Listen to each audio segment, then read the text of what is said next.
सिंध में कोरोना के 417, पंजाब में 323 केसेस, बलोचिस्तान में 131, खैबर पख्तूनख्वा में 121 केसेस सामने आए। गिलगित बल्तिस्तान 81 केस, इस्लामाबाद में 25 और आजाद कश्मीर में 1 केस सामने आया। दुनिया भर में कोरोना मरीजों की तादाद 4,71,000 से बढ़ गई। 21,000 अफराद मोहलिक वायरस का निशाना बन गए। 1,14,000 मरीज सेहतयाब।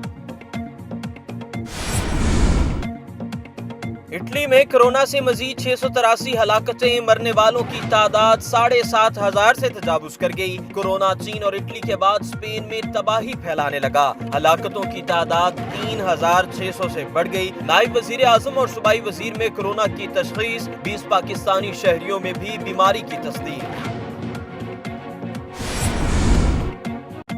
चीन से आए मास्क किसको मिलेंगे, सिंध और विफाक में तनाजा। तर्जुमान सिंध हुकूमत मुर्तजा वहाब ने कहा कि 2 लाख मास्क खुद रख लिए, 3 लाख बाकी सूबों को देंगे। पीटीआई रहनुमा शहबाज गिल ने कहा कि चीन ने मास्क पूरे मुल्क के लिए दिए, आपका हिस्सा 50,000 था, पॉइंट स्कोरिंग न की जाए। अगर आपने अभी तक हमारा चैनल सब्सक्राइब नहीं किया तो अभी सब्सक्राइब करें और बेल आइकॉन को क्लिक करके हमारी लेटेस्ट वीडियोस के बारे में अपडेट जानें।